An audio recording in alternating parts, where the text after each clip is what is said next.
ایک بہت عجیب سی بات ہے نا، مطلب جو انسان اپنی خامیوں سے یا اپنی بری عادتوں سے سب سے زیادہ لڑتا ہے وہ عموماً کبھی انہیں ہرا نہیں پاتا۔ بظاہر تو یہ بات منطق کے بالکل ہی خلاف لگتی ہے۔ بالکل، مطلب ہمیں بچپن سے سکھایا یہی جاتا ہے رہی، اگر کوئی خامی ختم کرنی ہے تو اس کے خلاف ایک سخت قسم کی جنگ چھیڑ دو، ایک ایسا محاذ جہاں کوئی رعایت نہ ہو۔ صحیح، لیکن انسانی نفسیات کا مطالعہ کچھ اور ہی بتاتا ہے۔ اگر ہم بغور دیکھیں تو انسان کی اپنی ذات کے ساتھ یہ جو مسلسل جنگ ہے نا، یہ اسے بہتر نہیں بناتی، بلکہ اسے اندر سے کھوکھلا کر دیتی ہے۔ ہاں، اور اسی تباہی اور اس سے بچاؤ کے راستے پر آج ہم اپنے اس تفصیلی جائزے میں بات کریں گے۔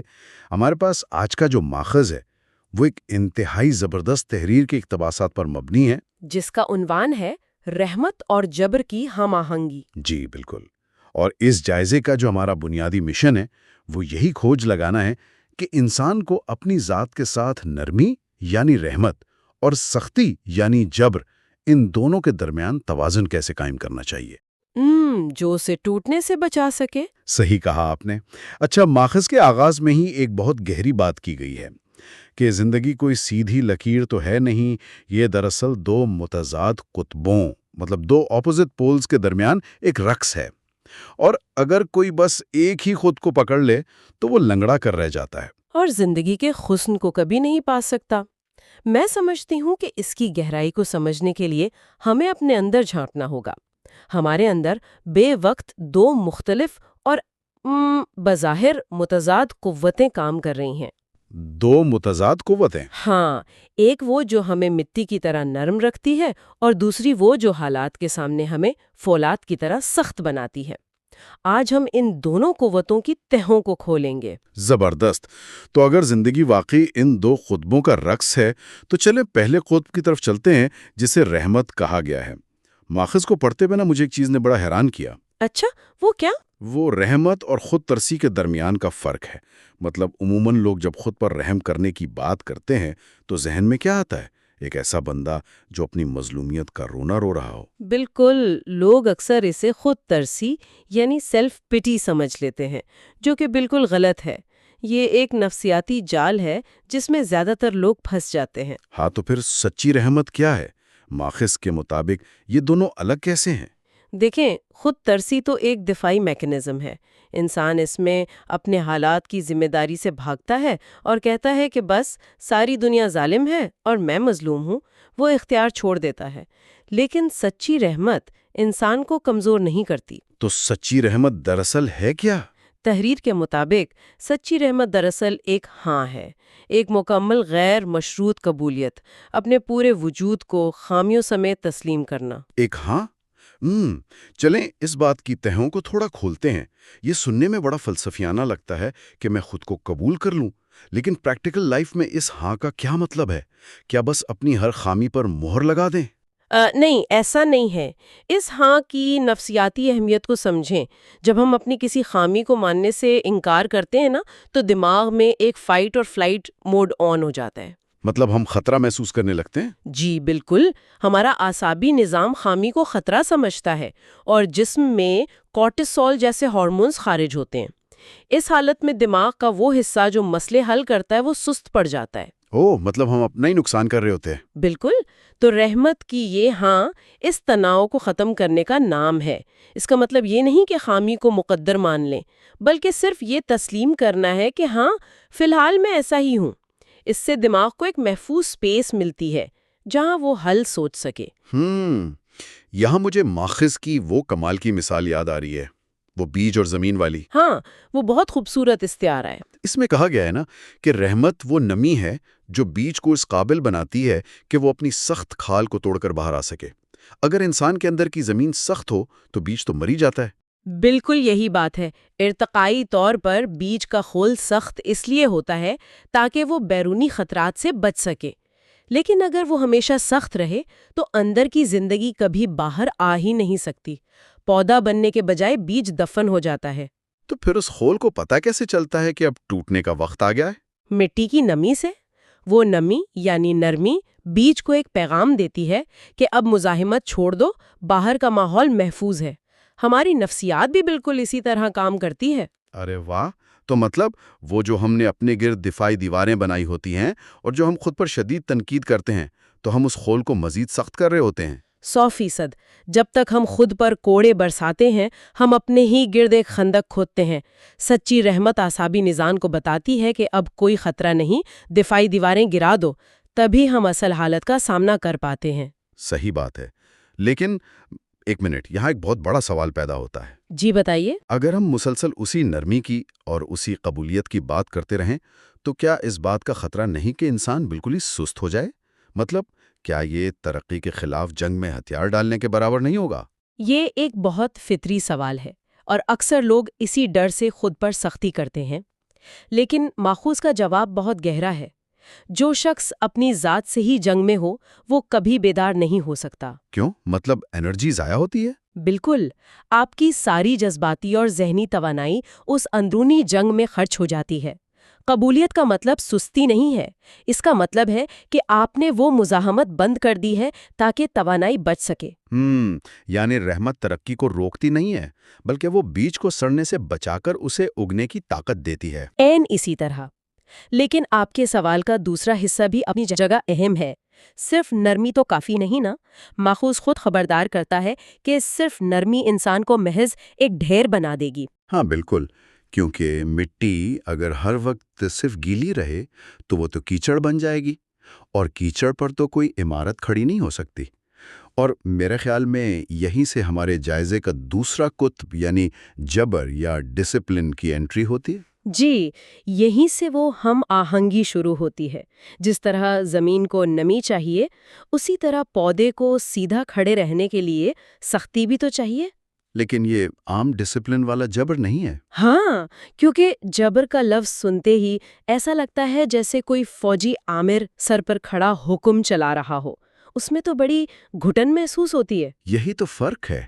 یہاں جبر کسی آمر کے حکم جیسا نہیں بلکہ ایک عاشق کی اپنے محبوب کے لیے تڑپ ہے۔ عاشق کی تڑپ؟ یہ بات تھوڑی سمجھائیں۔ دیکھیں، آمر کا حکم صرف خوف پیدا کرتا ہے اور خوف سے آئی تبدیلی ٹکتی نہیں، لیکن عاشق کی تڑپ میں ایک جنون اور مقصد ہوتا ہے۔ یہ وہ خوشگوار دباؤ ہے جو کوئلے کو ہیرا بناتا ہے۔ ہاں، ہیرے اور کوئلے کی مثال، دونوں میں بس دباؤ اور ٹیمپریچر کا ہی تو فرق ہے۔ بالکل، ہیرے نے وہ شدید دباؤ سہا ہوتا ہے جو اسے دنیا کی سخت ترین چیز بنا دیتا ہے۔ انسان پر بھی جب یہ اندرونی جبر لاگو ہوتا ہے تو وہ اپنی پرانی عادات اور نیند کے خلاف ایک شعوری جنگ لڑتا ہے۔ یہاں مجھے وہ سنگ تراش والی مثال یاد آ رہی ہے جو شاید اس پورے ماخذ کی سب سے کمال بات ہے۔ ہاں، وہ بہت طاقتور تصویر کشی ہے۔ مطلب یہ کتنا حیران کن تصور ہے کہ انسان کے اندر ایک سنگ تراش ہے جو ایک بے ڈھنگے پتھر پر چوٹیں لگا رہا ہے، اور وہ دشمنی میں نہیں مار رہا تھوڑا، بلکہ اس لیے کہ وہ اس پتھر کے اندر چھپے ایک دیوتا کو، ایک شاہکار کو دیکھ رہا ہے۔ اور سب سے بڑی بات یہ کہ انسان خود ہی وہ پتھر ہے اور خود ہی سنگ تراش۔ یہی تو۔ یہ کتنا عجیب اور دنگ کر دینے والا خیال ہے۔ اس سے ایک اہم سوال جنم لیتا ہے کہ جب ہم خود ہی مارنے والے ہیں اور خود ہی سہنے والے ہیں تو یہ کیسا عمل ہے؟ اسے نفسیات میں کوگنیٹو ڈسوننس کہتے ہیں۔ ہم اپنی ہی پرانی شناخت توڑ رہے ہوتے ہیں، اور ظاہر ہے دماغ تو پرانی اور جانی پہچانی چیز کو ہی ترجیح دے گا، چاہے وہ تکلیف دہ کیوں نہ ہو۔ بالکل، دماغ تبدیلی کو خطرہ سمجھتا ہے، اس لیے جب انسان خود پر جبر لاگو کرتا ہے تو درد ہوتا ہے۔ یہ چھینی کی چوٹیں وہ پرانی عادتیں چھوڑنے کا درد ہے۔ یہ جبر دراصل بیداری کی پکار ہے کہ اٹھو، جیو اور دیکھو۔ تو گویا وہ جو سنگ تراش کی چوٹ ہے وہ بغاوت کی نہیں ہے، بامقصد ہے۔ وہ غیر ضروری حصوں کو کاٹ کر ہمیں ہماری اصل شکل میں لا رہا ہے۔ جی، اور سنگ تراش کبھی اندھا دھند وار نہیں کرتا۔ اگر غصے میں مارے گا تو پتھر ٹوٹ جائے گا۔ یہیں پر جبر کو رحمت کی ضرورت پڑتی ہے۔ رحمت ہی بتاتی ہے کہ ہتھوڑا کتنی زور سے مارنا ہے۔ زبردست۔ تو اب جب کہ ہم نے مٹی کی نرمی یعنی رحمت اور ہتھوڑے کی چوٹ یعنی جبر کو سمجھ لیا ہے، تو اصل سوال یہ ہے کہ ان دونوں انتہاؤں کو ملایا کیسے جائے؟ ہاں، تاکہ انسان ٹوٹنے سے بچ سکے۔ جی، کیونکہ اگر کوئی مسلسل خود پر ہتھوڑے بھی برسا رہا ہے اور خود کو گلے بھی لگا رہا ہے تو پریکٹیکلی توازن کیسے بنے گا؟ ماخذ میں اس کے لیے کمان کی بڑی زبردست تشبیہ دی گئی ہے۔ اگر کمان کی ڈوری بالکل ڈھیلی ہو، یعنی صرف رحم ہو، تو کیا ہوگا؟ تیر تو کبھی نشانے پر لگے گا ہی نہیں، وہیں پیروں میں گر جائے گا۔ بالکل، یہ بے مقصدیت کی حالت ہے۔ اور دوسری طرف اگر ڈوری کو اتنا زیادہ کس دیا جائے کہ وہ حد سے گزر جائے، یعنی صرف جبر ہو، تو پھر تو ڈوری ٹوٹ جائے گی یا کمان بیچ سے ٹوٹ جائے گی۔ دونوں صورتوں میں تیر بیکار ہیں۔ اور آج کی زندگی میں اسے ہم برن آؤٹ کہتے ہیں۔ جب لوگ صرف سختی کا راستہ اپناتے ہیں تو ان کا اعصابی نظام جواب دے جاتا ہے۔ زندگی کی اصل موسیقی ان دونوں کے درمیان کی باریک لکیر پر بچتی ہے۔ تحریر کے وہ الفاظ مجھے یاد آ رہے ہیں کہ رحم انسان کو ٹوٹنے سے بچاتا ہے اور جبر انسان کو بکھرنے سے بچاتا ہے۔ یہ ایک ایسا جملہ ہے جو پوری فلسفی کا نچوڑ ہے۔ بالکل، لیکن مجھے یہ بتائیں کہ تو اس سب کا اصل مطلب کیا ہے؟ عملی زندگی میں جب صبح اٹھنا ہو، کام پر جانا ہو، تو یہ دونوں قوتیں ملا کر کیسی دکھتی ہیں؟ جس دن انسان کا جبر اس کے رحم سے نکلنے لگتا ہے نا، اس دن محنت مشقت نہیں رہتی، وہ ایک کھیل بن جاتی ہے۔ اسے نفسیات میں فلو سٹیٹ بھی کہتے ہیں۔ مطلب محنت کرتے ہوئے چڑچڑاپن نہیں ہوتا؟ بالکل نہیں۔ انسان خود پر سختی کرتا ہے مگر اس میں مٹھاس ہوتی ہے۔ اسے پتا ہوتا ہے کہ یہ سختی مسلط نہیں کی گئی، بلکہ یہ اسے اس کے اپنے ہی اعلیٰ ترین ورژن کی طرف لے جا رہی ہے۔ واہ، مطلب سختی بھی خود سے کی جانے والی محبت کا ہی ایک عملی اظہار بن جاتی ہے۔ اس میں کوئی خوف نہیں ہوتا؟ جی، اور ناکامیوں کا ڈر بھی ختم ہو جاتا ہے۔ اگر کسی دن ہتھوڑا ٹھیک سے نہ چلے تو رحم کہتا ہے کہ کوئی بات نہیں، آج آرام کرو، اور آرام کے بعد جبر دوبارہ اٹھنے کی ترغیب دیتا ہے۔ یہ تو کمال کا توازن ہے۔ اب اگر ہم اس بحث کو سمیٹنے کی طرف آئیں تو ماخذ کا اختتام ایک بڑے ہی طاقتور جملے پر ہوتا ہے کہ انسان کو اپنے ساتھ کائنات کے سب سے قیمتی پھول جیسی مہربانی بھی کرنی چاہیے اور ساتھ ہی خود کو تلوار کی طرح تیکھا بھی رکھنا چاہیے۔ جی ہاں، بالکل، ایسی تلوار جسے ہر لمحہ سیکل کیا جا رہا ہو۔ پھول اور تلوار کا یہ ملاپ ہی تو بقا کی علامت ہے۔ اور جب انسان خود کو معاف کرنا بھی سیکھ لیتا ہے اور چیلنج کرنا بھی نہیں چھوڑتا تو ایک تیسری چیز جنم لیتی ہے۔ وہ کیا ہے؟ اسے ہم شعور کہتے ہیں۔ یہی وہ مقام ہے جہاں ایک عام انسان جو پہلے حالات کا غلام ہوتا ہے، ترقی کر کے ایک شاہکار بن جاتا ہے۔ صحیح بات ہے۔ یہ واقعی شعور اور بیداری کی بات ہے۔ جب ضرورت ہو تو انسان بادل بن کر برس جائے، یہ رحمت ہے، اور جب حالات مضبوطی مانگے تو چٹان بن کر کھڑا ہو جائے، یہ جبر ہے۔ بالکل۔ تو سننے والوں کے لیے آج کا ہمارا یہ مطالعہ، یہ تفصیلی جائزہ میرے خیال میں بہت سے پردے چاک کرتا ہے۔ ہم آج کی نشست یہیں ختم کرتے ہیں، مگر چلیں ایک آخری سوچنے پر مجبور کرنے والا خیال ہمارے ایکسپرٹ کی طرف سے۔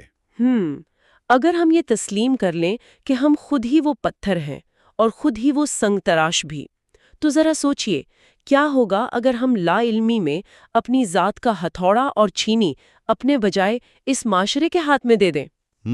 کیا وہ لوگ ہمارے اندر کے دیوتا کو تراشیں گے یا بڑی بے رحمی سے ہمیں اپنی مرضی کے مطابق کسی اور ہی سانچے میں ڈھال دیں گے؟ یہ سوچنے کی بات ہے۔ واقعی یہ ایک بہت گہرا اور غور طلب سوال ہے۔ اسی خیال کے ساتھ ہم آج کے جائزے کا اختتام کرتے ہیں۔ بہت شکریہ۔